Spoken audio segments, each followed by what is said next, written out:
तांत्रिक क्या कोई भी काम मनचाहा काम करवा सकता है किसी प्रेत से या भूत से? बिल्कुल करवा सकता है। कोई उदाहरण जो आपने कर रखा हो किसी को और आपने कुछ काम करवा लिया हो? मैंने प्रेत की सिद्धि कर रखी है। एक मेरे पास प्रेमी जोड़ा है। तंत्र और तांत्रिक, ये शब्द थोड़ा समाज में अजीब सा साउंड करता है, डर का माहौल बना के रखा। क्या ये सही है या फिर वाकई में तंत्र कोई भयानक चीज है जिससे समाज को डर लग रहा है? तांत्रिक अघोरी गलत काम करते हैं, उनकी वजह से डरते हैं। गलत काम कोई नहीं करते हैं। तांत्रिक होता है वो भी अच्छा काम करता है, अघोरी होता है वो भी अच्छा काम करता है। तांत्रिक आखिर मतलब समाज से इतने कटे हुए क्यों रहते हैं? मतलब ऐसी कौन सी चीज है जो सामाजिक नहीं की जा सकती? तांत्रिक अघोरी सारा सब कुछ कर सकते हैं, समाज से भी जुड़े रहते हैं, ऐसा कुछ नहीं। तांत्रिक और अघोरी में जो फर्क होता है बस ये फर्क होता है, अघोरी थोड़ा पावरफुल होता है। शमशान जागरण वगैरह सुनने में आता है, ये एक्चुअल में होता है कि शमशान जागृत हो जाता है पूरा? मणिकरण का घाट है, वहाँ पे हजारों चिताएं जलती रहती है, बंद नहीं होती है, तो वो जागृत शमशान है। उनका गुरु का ज्ञान होना चाहिए, फिर जो सिद्धि साधना करते हैं फिर वो प्रेत आत्मा को वो अपने कंट्रोल में करता है। क्या वाकई में कर्ण पिशाचनी सिद्ध की जा सकती है? कर्ण पिशाचनी का भी प्रोसेस होता है, उसमें 21 दिन की साधना होती है कर्ण पिशाचनी की। तंत्र शिव को समर्पित है, तो ये तो शिव भगवान से एकदम अपोजिट पिशाच साधनाओं में आ गया। क्या ये मतलब अलग अलग है दोनों? नहीं, शिव की साधना अलग चीज हो गई, पिशाच अलग हो गई। तो जो एक बार पिशाच साधना कर लेता है वो शिव की साधना नहीं कर सकता? नहीं, करने में वो कर सकता है, लेकिन कर्ण पिशाचनी की जो साधना होती है उसके बाद में वो नहीं होती। तो क्या इनकी कोई पर्टिकुलर स्पॉट होते हैं तांत्रिकों के, या फिर कहीं भी साधना की जा सकती है? कहीं पे भी हो सकते हैं। मैंने एक एक्सपीरियंस किया कुंभ के अंदर में, किसी बाबा ने मेरे को पीछे से आवाज दी मेरे नाम लेकर। उनको कैसे पता चला कि मेरा नाम ये है और मैं ये करता हूँ? देखो, अघोरी महाकाल का भक्त होता है, तो महाकाल साक्षात अघोरी के अंदर रहते हैं। अच्छा। हो सकता है उन्होंने ही बोला। मेहंदीपुर बालाजी राजस्थान के अंदर आता है, वहाँ जैसे जिसके ऊपर बाधा होती है वो वहाँ पर जाके अचानक नाचने लगते हैं भूत प्रेत। उस जगह में शक्ति है, बालाजी महाराज में शक्ति है, या कोई और चक्कर है वहाँ पर? बहुत बड़ी शक्ति है वहाँ पे। तो उस शक्ति के सामने अगर कोई प्रेत बाधा कोई जाएगी तो वो अपने आप नाचने लग जाएगी।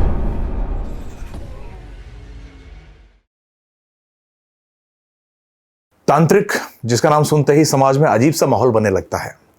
अक्सर ये तांत्रिक और अघोरी समाज से दूर ही रहते हैं, फिर भी लोगों में विचित्र धारणाएं हैं। लोग जानना चाहते हैं कि तांत्रिक है, होता कैसा है, क्या करते हैं। तो आज हमारे सामने कामाख्या पीठ के मशहूर जाने माने तांत्रिक श्री राम गोपाल जी मौजूद हैं। ये कई विद्याओं में पारंगत हैं, कई सारे तंत्र विद्याओं में महारत हासिल है। और सर, आपका बहुत बहुत स्वागत है। और मैं आपसे बहुत सारे सवाल करने वाला हूं। जनता जानना चाहती है आखिर तंत्र और तांत्रिक, ये शब्द थोड़ा समाज में अजीब सा साउंड करता है, लोग ज्यादा इनको डर का माहौल बना के रखते हैं। आखिर क्यों इतना डर है? तंत्र क्या ये सही है या फिर वाकई में तंत्र कोई भयानक चीज है जिससे समाज को डर लग रहा है? देखो, तंत्र एक ऐसी चीज है, तांत्रिक और अघोरी से काफी लोग डरते हैं जी। अब डरने में तो काफी लोग ऐसे डरते हैं कि तांत्रिक अघोरी गलत काम करते हैं, उसकी वजह से डरते हैं। लेकिन ऐसा नहीं है कि तांत्रिक और अघोरी गलत काम करते हैं।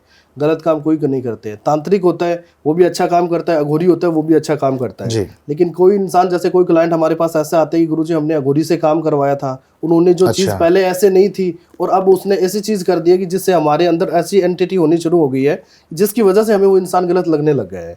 तो कहने का मतलब सारे सब लोग एक जैसे नहीं होते। तो तांत्रिक आखिर मतलब समाज से इतने कटे हुए क्यों रहते हैं? मतलब ऐसी कौन सी चीज है जो सामाजिक नहीं की जा सकती? तांत्रिक अघोरी सारा सब कुछ कर सकते हैं, समाज से भी जुड़े रहते हैं, ऐसा कुछ नहीं है। अच्छा। तांत्रिक और अघोरी में जो फर्क होता है जी, बस ये फर्क होता है, अघोरी थोड़ा पावरफुल होता है। अच्छा। अघोरी ज्यादा पावरफुल होता है, तांत्रिक नॉर्मल होता है। लेकिन अघोरी में ये होता है, अघोरी वशीकरण, ब्लैक मैजिक, तंत्र क्रिया नहीं कर सकता, लेकिन वो अघोर साधना करता है। अघोर साधना करता है। अघोरी ओनली फॉर शमशान के अंदर रहता है। अच्छा। जो रियल अघोरी है वो ओनली फॉर शमशान के अंदर रहेगा और ओनली शिव की भक्ति में लीन रहेगा। अच्छा। उनका जो स्नान वगैरह भी वो करते हैं वो शिव की भक्ति में रहते हैं, और वो राख से स्नान करते हैं, जो भस्म होती है उससे स्नान वगैरह करते हैं। और कोई भी क्लाइंट अगर जाना चाहता है तो उनके पास जाके काम करवा सकते हैं, लेकिन अघोरी किसी के पास नहीं जाता है। अच्छा, बिल्कुल। तांत्रिक जो शब्द है इसमें तन की रक्षा करने वाला कवच कहा जाता है। तो इस पद को प्राप्त करने के लिए आखिर क्या मतलब साधनाएं करनी पड़ती हैं, या कोई वो होता है, कोई प्रोसेस है इसका? कैसे बनते हैं तांत्रिक? इसमें सबसे पहले तो गुरु का ज्ञान होना बहुत जरूरी है। अच्छा। कोई भी चीज हम सीधी साधना करते हैं उसमें गुरु का ज्ञान होना बहुत जरूरी है। अगर गुरु का ज्ञान है तो गुरु की रेख देख में जो चीजें की जाती है। अब तांत्रिक के ऊपर होता है कि वो कौन सी साधना करना चाहता है। अच्छा। जैसे मैंने काल भैरव की साधना कर रखी है जी। 2 मेरे पास प्रेत है, एक मेरे पास प्रेमी जोड़े की मैंने साधना कर रखी है। अच्छा। तो वो चीजें हैं। शमशान काली की साधना होती है, तो काफी साधनाएं होती है। तो जो इंसान करना चाहता है उस तरीके से होता है, वो उनके ऊपर डिपेंड होता है। शमशान जागरण वगैरह सुनने में आता है, ये एक्चुअल में होता है कि शमशान जागृत हो जाता है पूरा? बिल्कुल जागृत होता है। मतलब सारे भूत प्रेत सब नाचने लगते हैं आसपास? बिल्कुल नाचने लगते हैं। शमशान जागृत का मतलब ये होता है, जैसे आज मणिकरण का घाट है जी, वहाँ पे हजारों चिताएं जलती रहती है, बिल्कुल बंद नहीं होती है, तो वो जागृत शमशान है। अच्छा, तो मतलब कोई तांत्रिक या घोरी उनको वापस जगा सकता है उन सोई हुई आत्मा को? बिल्कुल जगा सकता है। वो सीधी साधना करता है तो उसको जगाने के लिए तो करता है, तभी वो चीजें उसके कंट्रोल में रहेगी। तो क्या उनको नुकसान नहीं होता इस बात से? नुकसान नहीं होता है, उनका गुरु का ज्ञान होना चाहिए। फिर जो सीधी साधना करते हैं, फिर उन प्रेत आत्मा को वो अपने कंट्रोल में करता है।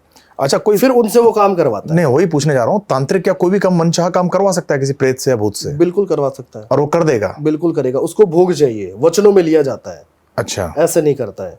कोई भी जो चीजें होती है, आज हम प्रेत को कंट्रोल में करते हैं तो उनके वचन होते हैं, वो वचनों में बंदिश होता है, फिर उनको भोग दिया जाता है। जैसे अमावस्या आ रही है, दीपावली अभी आ रही है, दीपावली, अमावस्या, दशहरा, होली, उन पे भोग लगता है उनका। तो आखिर प्रेत योनि है क्या? मतलब कहा जाता है कि मतलब इंसान दूसरा जन्म ले लेता है, तो प्रेत कितने दिनों तक रहता है, भूत कितने दिनों तक रहता है? प्रेत देखो ऐसा है कि जो इंसान की अकाल मृत्यु हो जाती है जी, वो प्रेत पितर बनता है, क्योंकि उनकी मोक्ष नहीं हो पाता है। मोक्ष नहीं होता है, वो इंसान पितर प्रेत में होता है। और जो पितर प्रेत होता है उनको हम कंट्रोल में करते हैं। अच्छा, उनसे हम जो चाहे वो काम करवाते हैं, उनको जो भोग दिया ऐसा जाता कोई है। उदाहरण जो आपने कर रखा हो किसी को और आपने कुछ काम करवा लिया हो? देखो मेरे पास जो 2 प्रेत हैं, मैंने प्रेत की सिद्धि कर रखी है। एक मेरे पास प्रेमी जोड़ा है। जैसे प्रेमी जोड़ा मतलब एक प्रेमी जोड़ा मर गया था, बाद प्रेमी में प्रेत जोड़ा, बन गया। हाँ, वो प्रेमी जोड़े की जैसे आत्महत्या कर ली थी। उनके परिवार वालों ने क्या हुआ, जैसे कि गर्लफ्रेंड बॉयफ्रेंड थे। अच्छा, दोनों, तो उनके परिवार वालों ने क्या हुआ, उन दोनों के लिए एग्री नहीं थे, क्योंकि उनका इंटरकास्ट का वो थोड़ा था। अच्छा, तो इंटरकास्ट की वजह से क्या था, उनके घर वाले एग्री नहीं थे। और उन दोनों ने क्या किया, उनकी फैमिली को पूछा तो उन्होंने मना कर दिया। तो उन दोनों ने यही चीज बोली कि अगर हम साथ जी नहीं सकते तो क्या हुआ, साथ मर तो सकते हैं। अच्छा, उन्होंने ये चीज बोली और उन दोनों ने आत्महत्या कर ली। जब मैं शमशान घाट के अंदर मेरी साधना कर रहा था, वहां पे उनकी बॉडी आई थी, 2 चिताएं आई थी उनकी। अच्छा, तब मुझे पता चला, तो उन्होंने बताया कि ये दोनों, उनमें घर वाले एग्री नहीं हो रहे थे, तो उन दोनों की डेथ हो गई थी, उन्होंने आत्महत्या कर ली। उन दोनों को मैंने अपने फेवर में कर रखा है, कंट्रोल में कर रखा है। जो प्रेमी जोड़ा है, अच्छा, जो उसकी सिद्धि होती है, जैसे क्या होता है शमशान घाट के अंदर क्या होता है, जैसे हमारे शरीर का जो अंग होता है वो सारा जल के राख हो जाता है, लेकिन एक जो दांत होता है और एक जो जबाड़ा होता है वो नहीं जलता है कभी भी। अच्छा, तो उसको लेके मैंने वो सिद्धि कर रखी है। तो आज जो प्रेमी जोड़ा है मेरे पास, वो एक ही चीज चाहता है कि गुरुजी जैसे आपने मुझे कंट्रोल में किया है, तो हम यही चीज चाहते हैं कि हम दोनों साथ नहीं है, जिंदा हम साथ नहीं है, लेकिन मरे हुए तो हम दोनों साथ में रहने चाहिए। अच्छा, तो उन दोनों को मैंने एक कर रखा है। तो यानी मरने के बाद भी आत्माओं का मिलन होता है। और आज उससे मैं जो भी काम करवाता हूँ, जैसे कोई गर्लफ्रेंड बॉयफ्रेंड में कोई प्रॉब्लम आ रही है, हस्बैंड वाइफ में कोई प्रॉब्लम आ रही है, या हस्बैंड वाइफ का कोई डिवोर्स का मैटर चल रहा है, तो उसमें मैं प्रेमी जोड़े द्वारा वो चीजें करता हूं। तो वो प्रेमी जोड़ा उन दोनों को एक कर देता है। तो क्या मतलब वशीकृत भी कर सकते हैं और अलग भी कर सकते हैं? अलग भी कर सकते हैं और उनको वापस ला भी सकते हैं। दोनों चीजें उसके अंदर होती है। तो बहुत सारे लोग आपके पास आते होंगे कि हमारे शादी करवा दीजिए, काफी लोग आते हैं, बॉयफ्रेंड मान नहीं रहा है, गर्लफ्रेंड मान नहीं रही है। काफी केसेस आते हैं हमारे पास में। अभी मेरे पास एक केस था जी, बाहर कंट्री से केस था, वो यूके से मेरे पास एक केस था, जिनका गर्लफ्रेंड बॉयफ्रेंड थे, तो उनके घर वाले एग्री नहीं थे उस चीज के लिए। तो उनकी जो बॉयफ्रेंड था, उनके मम्मी पापा थे, उन्होंने उस चीज़ के लिए मना कर दिया कि जो लड़की है वो नॉर्मल फैमिली से है, तो उस चीज़ के लिए हम एग्री हो नहीं रहे हैं। तो उन्होंने क्या किया, लड़के ने मना कर दिया कि तू इस लड़की से दूर रहे, अपने को ये नहीं रखना है। तो उन्होंने अपने फैमिली को ये चीज़ बोली कि कुछ भी हो जाए लेकिन मैं उस लड़की को छोड़ नहीं सकता। अच्छा, अगर मैं शादी करूंगा तो इस लड़की से ही करूंगा। तो उनकी फैमिली वालों ने उसको जो समझाया, लेकिन लड़का समझ नहीं रहा था। तो उनकी फैमिली वालों ने क्या किया, उस लड़की के ऊपर वशीकरण कर दिया। अच्छा, कि हमारे बेटे के ऊपर हम कोई चीज करेंगे, आज कोई चीज करेंगे तो उनको नुकसान है घर के अंदर। बिल्कुल। तो उन्होंने उस लड़की के ऊपर नफरत का वशीकरण कर दिया। अच्छा, तो कुछ टाइम के बाद में जो गर्लफ्रेंड बॉयफ्रेंड थे, जो लड़का लड़की थे, उन दोनों के बीच में नफरत पैदा होना शुरू हो गई। धीरे धीरे करके उन दोनों के बीच में मिसअंडरस्टैंडिंग होना शुरू हो गई, लड़ाई झगड़ा होना शुरू हो गया, उन दोनों के बीच में दूरियां बढ़ना शुरू हो गई। कुछ टाइम के बाद में जो लड़की थी उसका मेरे पास कांटेक्ट हुआ। उन्होंने मुझे बताया कि गुरुजी हमारी शादी भी होने वाली थी, लड़का मेरे लिए जी जान देने के लिए तैयार था, सारा सब कुछ करने के लिए तैयार था, और आज जो लड़का है वो मेरे से बात तक नहीं कर रहा है, मेरा नंबर ब्लैक लिस्ट में डाल दिया उसने। अच्छा, बिल्कुल भी कांटेक्ट में नहीं है। तो मैंने जो चीजें उसमें चेक की, जो फेस रीडिंग होता है, हम उसकी डिटेल्स वगैरह मंगवाते हैं, उनका नाम, उनका फोटो, उनका डेट ऑफ बर्थ, तो उसमें वो सारी चीजें चेक करते हैं कि उसमें क्या दिक्कत आ रही है। फेस रीडिंग होता है उसका, पूरा उसमें पता चलता है। मैंने उसकी जो चीजें चेक की तो उसमें पता चला कि इसके ऊपर नफरत का वशीकरण किया गया है। उन दोनों के बीच में ऐसी नफरत पैदा करवा दी कि एक दूसरे की शक्ल तक देखना पसंद नहीं कर रहे थे, बिल्कुल दोनों। तो फिर मैंने उसके अंदर नफरत का जो वशीकरण होता है वो प्रेत विधि द्वारा, जैसे प्रेमी जोड़ा हो गया, प्रेत द्वारा वो चीजें मैंने उसकी कटवाई। कटवाने में 10 से 15 दिन का टाइम लगता है, ऐसा नहीं है घंटों मिनटों में कोई चीज। तो इसके लिए कोई हवन यज्ञ वगैरह कुछ होता है क्या? हवन यज्ञ नहीं होता है, क्योंकि ये तामसिक चीजें होती है। तामसिक चीजें, सात्विक में हम हवन करवाते हैं। अगर हमारे पास काफी क्लाइंट आते हैं, जैसे कामाख्या के अंदर जैसे नोकल जो होते हैं ना नॉर्मल वहीं के, वो आते हैं हमारे पास, कोई हवन वगैरह करवाने तो हवन कर देते हैं, सात्विक तरीके से होता है ना जी। तामसिक में जो होता है वो तंत्र क्रिया द्वारा होता है। अच्छा, हाँ। तो सुनने में जैसे ये आया है कि बहुत सारे लोग हैं जो कर्ण पिशाचिनी का नाम बहुत वायरल हुआ कुछ दिनों में, बिल्कुल बिल्कुल तांत्रिकों के बीच में। बिल्कुल। क्या वाकई में कर्ण पिशाचिनी सिद्ध की जा सकती है और लोगों ने की है? बिल्कुल की जाती है, लोग जो करते हैं, भूत और काफी भविष्य करते दोनों बता सकती है? हैं। बिल्कुल बिल्कुल, दोनों चीजें बताती है, भूत भविष्य वर्तमान सारी चीजें बताती तो कई बाबा हैं जो पास्ट बता देते हैं, इतिहास बता देते हैं, तो क्या ऐसा माना जाए कि इनके पास भी कर्ण पिशाचिनी या कोई भैरवी साधना है? है। बिल्कुल है, कर्ण पिशाचिनी रियल में होती है, काफी चीजें अच्छा। होती है। कर्ण पिशाचिनी का भी प्रोसेस होता है, उसमें 21 दिन की साधना होती है कर्ण पिशाचिनी की। अच्छा। जिसके अंदर जैसे कि क्या होता है, जैसे नदी वगैरह हो गई या कोई समुद्र वगैरह हो गया, उसके नजदीक में बैठ के वो साधना की जाती है अच्छा, कर्ण पिशाचिनी तो मतलब ऐसा भी सुनने में आया है कि अगर उसको सिद्ध नहीं कर पाए तो वो पिशाचिनी आपको मार देगी? बिल्कुल मार देती है। वो तो कोई भी चीज हो, आज कोई कुत्ता अगर बैठा है उसकी पूंछ पे हमने पैर रख दिया तो वो तो काटेगा। हाँ बिल्कुल सही बात वो तो है। काटेगा ना। तो कहने का मतलब अगर सही तरीके से उस चीज का सोल्यूशन करेंगे तो बिल्कुल नहीं होगा। अच्छा। अगर जैसे गलती कर रहे हैं तो किसी भी चीज में ले लो आप, वो तो दिक्कत करेगी। 21 दिन की जो साधना होती है कर्ण पिशाचिनी की, इसके अंदर क्या होता है, कर्ण पिशाचिनी का भोग वगैरह दिया जाता है। अच्छा। जो कर्ण पिशाचिनी को चाहिए वो लेके जाना पड़ता है, और नदी के किनारे या समुद्र के किनारे उसकी सीधी साधना होती है कर्ण पिशाचिनी की। जी। तो उसमें कर्ण पिशाचिनी जो होती है उसमें 10 दिन तक क्या होता है कि हमारे जो हम जहाँ भी पूजा पाठ कर रहे हैं उसमें क्या होता है, जैसे ऐसे महसूस होना शुरू हो जाता है, जैसे पायल बजने की आवाज शुरू हो जाती है, कोई पीछे से बोलती है, एहसास करा देती है। एहसास होना शुरू हो जाता है कि तुझे क्या चाहिए, तू क्यों कर रहा है ये। अच्छा। वो हमारी साधना को भंग करने के लिए, हमें आजमाने के लिए कि अगर ये वहाँ आंख खोल रहा है तो उसकी सीधी साधना भंग हो जाएगी। जी। लेकिन वो आंख नहीं खोलते हैं। फिर क्या होता है, 21 दिन की जो सिद्धि साधना होती है उसमें कर्ण पिशाचिनी का हमें महत्व पता चलना शुरू हो जाता है। जैसे कान के अंदर आके वो एकदम गुनगुनाना शुरू हो जाती है, कान के अंदर। अच्छा। एकदम जैसे कि गरमनाहट सी होती है ना, जी, जी। चिलमिलाहट, जैसे गुनगुन करना शुरू हो जाती है। तो हमें पता चल जाता है कि जो हमने सीधी साधना की है वो सही तरीके से हो रही है। और कर्ण पिशाचिनी उसके 5 से 7 दिन के अंदर कर्ण पिशाचिनी आती है, उस चीज़ का पता चलता है। कर्ण पिशाचिनी आके और 3 वचन देती है। अच्छा।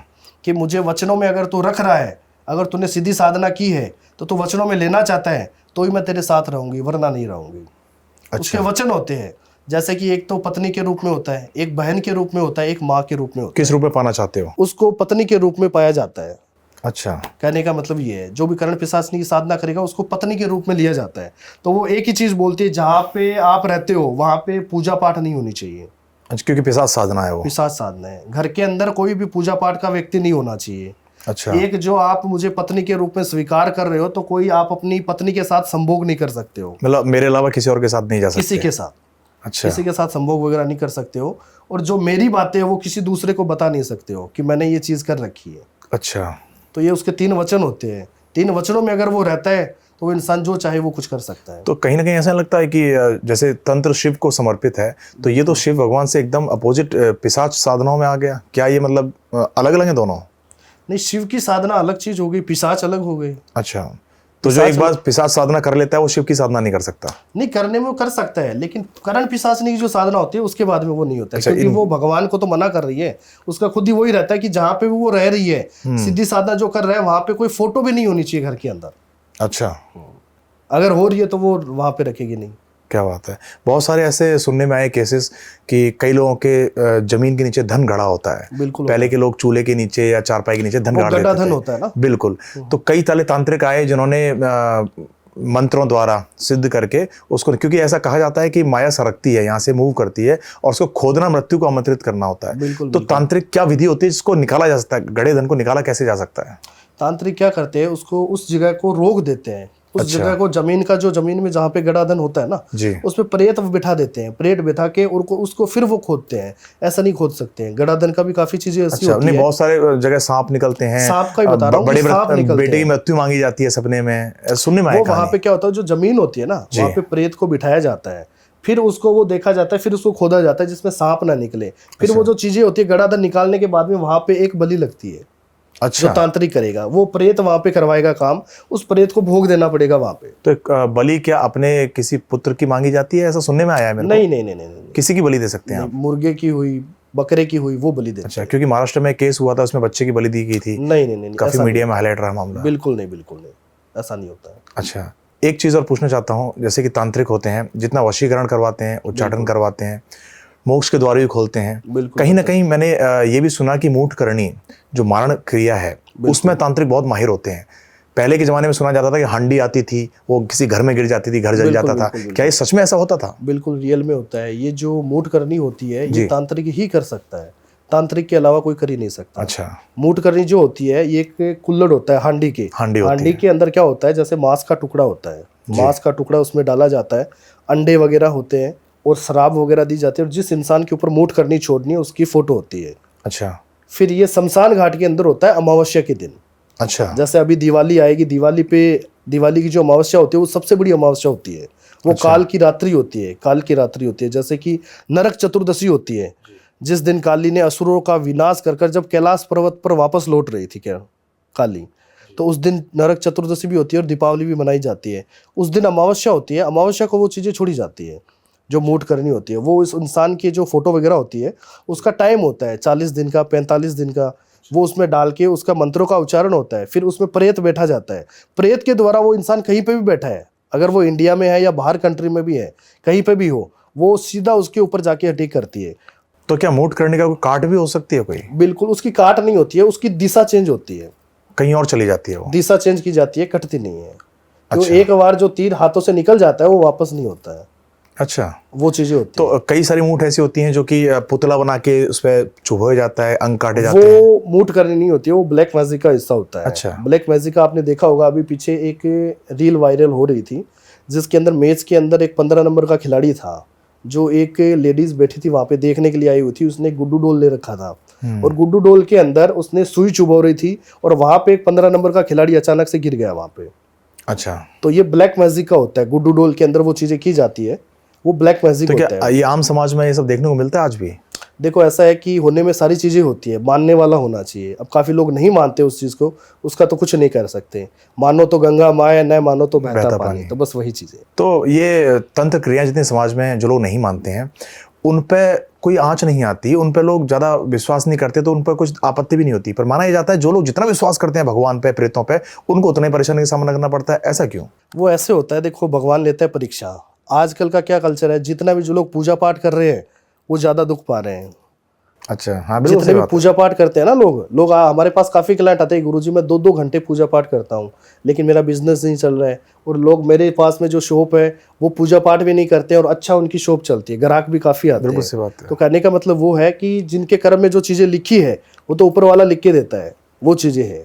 अच्छा, हम जिनको खो चुके हैं परिजनों को, क्या उनसे बात करना संभव है? देखो वो अगर प्रेत बन रहे हैं, उसमें अगर वो सुगरे प्रेत है तो हम बात कर सकते हैं। उसमें सुगरे और नुगरे 2 प्रेत होते हैं। अच्छा। अकाल मृत्यु जिस इंसान की हो जाती है जी, तो वो पितर भी बन सकता है और प्रेत भी बन सकता है। पितर जब बनता है जब उसके 10 दिन 12 दिन जो होता है, 12 दिन के अंदर क्या होता है, एक तो उसकी नारायण बलि की जाती है शमशान घाट के अंदर। अच्छा। जो नारायण बलि होती है, एक उसका 12वीं जो होता है 12, उसका 13वीं का घड़ा भरते हैं हम, वो चीजें होती है। होने के बाद में क्या होता है, जैसे कि जिस इंसान ने नारायण बलि करवाई है तो उस इंसान की जो आत्मा है वो भटकती नहीं है, उसको मोक्ष मिल जाता है, तो वो इंसान प्रेत बन सकता है, पितर बन सकता है, वो इंसान पितर बन सकता है। और जिस इंसान की नारायण बलि वगैरह, आजकल काफी लोग ऐसे हैं वो करवाते नहीं है कुछ भी, जैसे भी हुआ हरिद्वार के अंदर गए और जो चीजें होती है अस्थियां वगैरह, बस इतना ही काम है। अब आगे का आगे देखा जाएगा। उसने जिंदा को भी कुछ नहीं किया तो मरने के बाद में क्या करेंगे? सही बात है। तो वो चीजें तो वो छोड़ देते हैं, तो वो प्रेत बन जाते हैं। तो प्रेत बनने के बाद वो अपने परिवार को दुख देना शुरू कर देते हैं, या फिर कोई तांत्रिक है उसको पता चल जाता है, वो अपने कंट्रोल में ले लेते हैं, फिर उससे वो काम करवाते रहते हैं। तो यानी इन्हीं लोगों से खाली बातचीत की जा सकती है जो प्रेत योनि में है इस वक्त? हाँ, जो पितर वगैरह बनते हैं ना, अच्छा। जिनका मोक्ष वगैरह हो जाता है और जो पितर बने हुए हैं, तो अब हम उनको क्या होता है, काफी आपने देखा होगा काफी घर के अंदर कोई पितर बोल रहा है। बिल्कुल सी बात है। उनके घर के अंदर बोलते हैं कि हमारे घर में सपने भी आते हैं, सपने आते हैं कि हमारा बड़ा भाई की डेथ हो गई थी, गुरुजी आज वो पितर है, वो हमें सारी चीजें बताता है। तो उनके कर्म अच्छे होने चाहिए, कर्म अच्छे, पूजा पाठ में उसकी भक्ति भावना में मन था, अच्छा काम करता था, किसी का बुरा नहीं चाहता था, तो उसका पितर पक्ष में आ जाता है, वो पितर बन जाता है। तो बहुत सारे लोग तांत्रिक देखे हैं जो कामाख्या में साधनाएं कर रहे हैं, और बहुत सारी ऐसी जगह हैं जैसे कि महाकाल उज्जैन जाए, वहाँ भी कई सारे तांत्रिक मिल जाएंगे आपको। काशी में तांत्रिक बहुत ज्यादा है। तो क्या इनके कोई पर्टिकुलर स्पॉट होते हैं तांत्रिकों के, या फिर कहीं भी साधना की जा सकती है? कहीं पे भी हो सकते हैं। आजकल अभी प्रयागराज अब जो मेला लगा था कुंभ का, उसके अंदर कितने अघोरी आए थे, आज तक मैंने देखा ही नहीं कहाँ पे गए वो अघोरी। सही बात है। उस टाइम आए थे, आते हैं और पता नहीं कहाँ चले जाते हैं, वो गायब हो जाते हैं ना। जी। तो वो रियल में अघोरी होते हैं। वो रियल अघोरी होते हैं। आजकल काफ़ी लोग ऐसे होते हैं कि गुरुजी मैंने अघोरी से काम करवाया था, उसने इतने पैसे लिए थे। अघोरी कभी वशीकरण नहीं कर सकता, ब्लैक मैजिक नहीं कर सकता। अघोरी बस महाकाल की भक्ति में लीन रहता है। शमशान का राजा होता है, वो महाकाल का भक्त होता है, बस वहीं पे लीन रहता है और भस्म लगाता है और वहीं पे रहता है। मैंने एक एक्सपीरियंस किया कुंभ के अंदर में कि किसी बाबा ने मेरे को पीछे से आवाज़ दी मेरे नाम लेकर। ठीक है। उनको कैसे पता चला कि मेरा नाम ये है और मैं ये करता हूँ?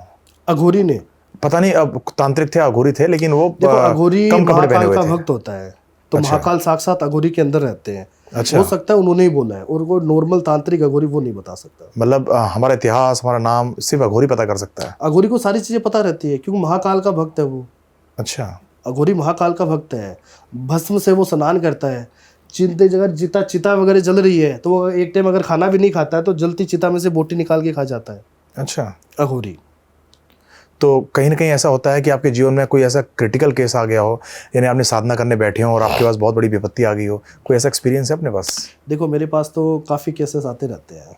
ऐसे केसेस आते हैं, अभी जैसे एक हस्बैंड वाइफ थे, उज्जैन के थे, वो कोई शादी में गए हुए थे और उनकी जो 8 साल की बच्ची थी, शादी से वो आ रहे थे, रात का टाइम था, और अचानक से क्या हुआ, जो बच्ची थी उसको बाथरूम वगैरह करवाने के लिए उसने रोक लिया। जैसे हम कहीं पे भी जा रहे हैं ना, तो रात को अंधेरे में कहीं पे रोकना नहीं चाहिए गाड़ी वगैरह। अच्छा। उन्होंने रोक के, बच्ची को बाथरूम आ रहे थे, उन्होंने वो करवाया। वहाँ पे एक मिट्टी का बर्तन पड़ा था, उतारा बोलते हैं ना हम उसको, उतारा हूँ। वो वहाँ पे पड़ा था। अब उसको पता नहीं चला, उसने उसके ऊपर पैर रख दिया, बाथरूम करके घर में चली गई।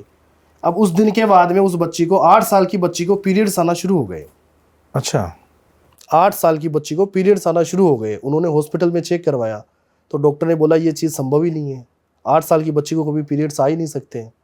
तो उन्होंने बोला ऐसे कैसे आ रहे हैं, पीरियड्स कैसे आ रहे हैं। उन्होंने दवाई वगैरह दी। 1 दिन 2 दिन वो बच्ची नॉर्मल तरीके से रही। तीसरे दिन से वो बच्ची इस तरीके से हो गई, पागलों की तरह हो गई घर के अंदर, और अपने आप गुनगुनाना शुरू हो गई। अपने आप गुनगुनाती थी। रात को जब वो सोती थी तो अपने घर में जैसे अपने मम्मी पापा को उठा लेती थी कि पता नहीं मेरे साथ क्या हो रहा है, क्या नहीं हो रहा है। अचानक से ज़ोर ज़ोर से रोने लग जाती थी उस बच्ची के साथ में। तो उनके परिवार वालों ने मुझे बताया कि तांत्रिक जी सारी चीज़ें हमने दवाई भी दिलाई है, और इसमें जो पीरियड्स वगैरह आ रहे हैं, अब ये चीज़ें होनी नहीं चाहिए, पता नहीं क्या हो रहा है क्या नहीं हो रहा है। तो मैंने उस बच्ची का सारी डिटेल्स वगैरह ली, उसका मैंने कपड़ा वगैरह लिया। अच्छा। कपड़ा लेके मैंने उस कपड़े के ऊपर एक जो होता है, मैं कपड़ा, उसने कपड़ा दिया, वो मैं कपड़ा मैंने लिया। फिर मैंने उसको एक नींबू दिया। मैंने बोला बच्ची जहाँ सोती है उसके पास में ये नींबू रख देना आप, और ये नींबू कल मेरे पास लेके आना। तो जैसे मैंने उस नींबू को देखा तो नींबू का जो कलर था वो चेंज हो गया। अच्छा। नींबू का कलर काला हो गया, और नींबू को जैसे मैंने काट के उनको बोला कि चारों दिशा में फेंक दो, तो जैसे उसने नींबू में काटा तो उसमें बदबू आ रही थी, कच्ची कच्ची, जैसे एक मांस की जैसे बदबू होती है ना जी। वो बदबू आ रही थी। मैंने उसको बोला कि इसके अंदर तो कोई प्रेतवादा का वो चीज़ है, क्योंकि लड़की के ऊपर कोई प्रेत लगा हुआ है पीछे। तो उन्होंने बोला ऐसी चीज़ तो नहीं होनी चाहिए, क्योंकि ऐसा कोई चीज़ हमने की नहीं, हम तो शादी में गए हुए थे और वहाँ से आ रहे थे। अचानक से पता नहीं बच्ची के साथ क्या होना शुरू हो गया। मैंने बोला कोई नहीं, कल आप उसको लेके आना जो भी है। तो दूसरे दिन जैसे वो आ रहे थे, उसका रात को मेरे पास कॉल आया कि गुरुजी रात को 2 बजे बच्ची है, अपने आप रोने लग रही है और जोर जोर से ये बोल रही है कि मेरे साथ ऐसा मत करो, मेरे साथ ऐसा क्यों कर रहे हो।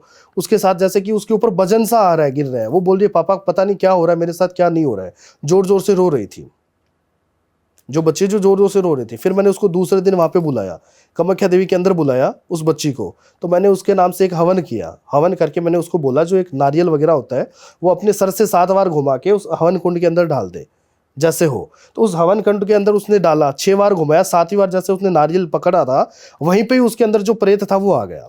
अच्छा। उस छोटी बच्ची के अंदर। अच्छा। और वो बोल रहा है तू कौन होता है मुझे निकालने वाला। अच्छा। वो प्रेत बोल रहा है तू कौन होता है मुझे निकालने वाला। ये खुद वहां पे आई है मेरे पास जो बच्ची है, और इसके साथ मैं संभोग कर रहा था। अच्छा। छोटी बच्ची के साथ, 8 साल की बच्ची के साथ। अच्छा। अच्छा। वो संभोग कर रहा था रात को। फिर मैंने उसको किसी भी तरह से, वो इस तरीके से था, वो बोल रहा मैं छोड़ूंगा नहीं इसको, बच्ची है, बच्ची के साथ मैं संभोग कर रहा हूँ और तू जो भी है यहाँ से चला जा। वो बच्ची बोल रही है, उसके साथ में वो प्रेत आपको बोल रहा था? वो मुझे बोल रहा है। अच्छा। तो फिर मैंने जो मैं बबूती वगैरह रखता हूँ उससे द्वारा मैंने उसको शांत किया, उस लड़की को। फिर मैंने उसके घर वाले थे, मैंने उनको अंदर भेजा कि जैसे भी होता है उसको वहाँ पे बिठाया। बच्ची को बिठा के गोल चक्कर वगैरह लगाते हैं हम, वहाँ पे उसको बिठाया। बिठाने के बाद में मैंने उसको कुछ ऐसी चीज़ें होती है, कुछ ऐसे मंत्र होते हैं, मैंने उसको बताए। क्योंकि जब मैंने बबूती उसके ऊपर लगाई तो वो एकदम शांत हो गई थी। अच्छा। जो लड़की थी वो शांत हो गई एकदम, हालांकि 8 साल की थी, वो एकदम शांत हो गई। फिर मैंने उसको कंट्रोल में किया। जो प्रेत था उसने बोला कि मेरा जो भोग लगा हुआ था मेरा उतारा लगा हुआ था, उसमें काफ़ी चीज़ें थी और उसके ऊपर उसने पैर रख दिया, तो मैं आज इसको कैसे छोड़ सकता हूँ। तो फिर मैंने उसका उतारा है, उसका भोग दिया उस प्रेत को। उसका प्रेत का भोग लगता है, मांस का टुकड़ा हो गया, अंडा हो गया, शराब हो गई, मिठाई हो गई, वो भोग देके उसको वचनों में लेके फिर उसको बोतल में डाला, जो प्रेत है उसको हमेशा के लिए दूर हमेशा के लिए दूर कर दिया। आज वो बच्ची सही है। तो कामाख्या में ऐसा माना जाता है कि प्रेत बाधाओं के लोग बहुत पहुंचते हैं। बहुत ज्यादा। एक और जगह है मेहंदीपुर बालाजी, आपने नाम सुना होगा, राजस्थान के अंदर आता है। वहाँ जैसे जिसके ऊपर बाधा होती है वो वहाँ पर जाके अचानक नाचने लगते हैं, भूत प्रेत बाधा है ना। तो क्या मतलब इसके पीछे का क्या कारण है कि उस जगह में शक्ति है, बालाजी महाराज में शक्ति है, या कोई और चक्कर है वहाँ पर? नहीं, वहाँ पे बालाजी की शक्ति है, बहुत बड़ी शक्ति है वहाँ पे। तो मेहंदीपुर बालाजी है, मेहंदीपुर के अंदर, राजस्थान के अंदर, वहाँ पे बालाजी की ही शक्ति है। उस शक्ति के सामने अगर कोई प्रेत बाधा कोई जाएगी तो वो अपने आप नाचने लग जाएगी, क्योंकि उसको पता रहता है कि अब हम यहाँ से बच नहीं पाएंगे, तो वहाँ पे वो नाचने लग जाती है। तो क्या ऐसा होता है कि तांत्रिकों को इस बात का कभी डर लगा हो कि अचानक मैं जो छोड़ रहा हूँ दूसरों के ऊपर, मैं वो मेरे पे आ जाए? देखो, ऐसा कभी नहीं होता है, ऐसे चीज़ें कभी नहीं होती कि जो चीज़ें होती है हमने सीधी साधना कर रखी है, हम कवच बना के वो चीज़ करते हैं, तो हम वो चीज़ छोड़ते हैं, वो उसी इंसान के ऊपर जाती है, दोबारा वापस नहीं आ सकती है। समाज जो है तांत्रिकों को थोड़ा सा घृणित निगाहों से देखता है, वो डरता है, एक्चुअली उनके पास जाने से कतराता है। तो आप समाज को क्या संदेश देना चाहोगे कि असली में तांत्रिक उनकी रक्षा के लिए ही बनाया गया है? रक्षा के लिए है, देश की रक्षा करने के लिए तांत्रिक बैठा है, ऐसा कुछ नहीं। आज डॉक्टर के पास कौन जाएगा? मरीज जाएगा, जो बीमार आदमी है वो डॉक्टर के पास जाएगा। बिल्कुल। आज ऐसी ऐसी चीजें चल रही है कि लव में कोई प्रॉब्लम चल रहा है, किसी हस्बैंड वाइफ में कोई प्रॉब्लम चल रही है, घर के अंदर कोई प्रेत बाधा चल रही है, तो वो इंसान कहाँ पे जाएगा? वो तांत्रिक के पास आएगा, तो तांत्रिक उसका भला करेगा, बुरा नहीं करेगा। बिल्कुल सी बात है। तो बस वही चीज़ें हैं। ठीक है श्रीमान, बहुत अच्छा लगा आपसे मिलकर। और जो तंत्र शब्द है वो खुद ब्रह्मा जी ने लिखा, और उस तंत्र को जानने वाले लोग हैं वो समाज का भला करना चाहते हैं, समाज के बीच आकर उनका भला करना चाहते हैं। लेकिन कहीं ना कहीं कमी ऐसी रह गई है, हमारे समाज के बीच में जो डर बना हुआ है तांत्रिकों को लेके, वो बिल्कुल सही नहीं है, क्योंकि तंत्र अपने आप में एक ब्रह्मा जी ने बनाया हुआ वरदान है जो समाज की रक्षा के लिए, तन की रक्षा के लिए है। कहीं ना कहीं ऐसे लोग हैं जो भ्रम फैला रहे हैं कि तांत्रिक ये कर देता है, वो कर देता है, झूठी कहानियां गढ़ी जाती हैं, फिल्मों में दिखाया जाता है कि तांत्रिक वश में कर लेता है और मार देता है। ऐसा कुछ नहीं है। तंत्र अपने आप में एक साधना है। जो बड़े बड़े लोग जो विमुख होकर परिवार से पहाड़ियों में जाके, कंदरों में जाके, शमशान में जाके इसको तपस्या करते हैं और समाज के कल्याण के लिए कार्य कर रहे हैं, तो इसलिए हमारे साथ में राम गोपाल जी मौजूद थे। बहुत बड़े तांत्रिक हैं और आपने समय निकाला, इसके लिए बहुत बहुत धन्यवाद। और इसी के साथ कि जगत का कल्याण हो, आपकी तरफ से 2 शब्द जगत समाज के लिए, कल्याण के लिए। देखो, जो भी कोई प्रॉब्लम है, अगर कोई रिलेशनशिप में प्रॉब्लम आ रही है, हस्बैंड वाइफ में कोई प्रॉब्लम आ रही है, घर में कोई लड़ाई झगड़ा वगैरह हो रहा है, जो भी कोई प्रॉब्लम आ रही है उस चीज़ का सोल्यूशन ले सकते हो। अगर कोई क्लाइंट आना चाहता है कामाख्या देवी, तो आके भी काम करवा सकता है, वरना आपसे मिल सकता है, मिल के भी काम करवा सकता है, वरना लाइव वीडियो कॉल में काम करवा सकता है। चलिए बढ़िया। आपका मैं लिंक महाराज जी का डाल दूंगा, ताकि आपके समाज के बीच या अपनों के बीच जो भी परेशानी है आपसे डायरेक्टली संपर्क कर सकते हैं। सर बहुत बहुत आभार, बहुत बहुत धन्यवाद। बहुत बहुत जय श्री महाकाल, जय मां कामाख्या।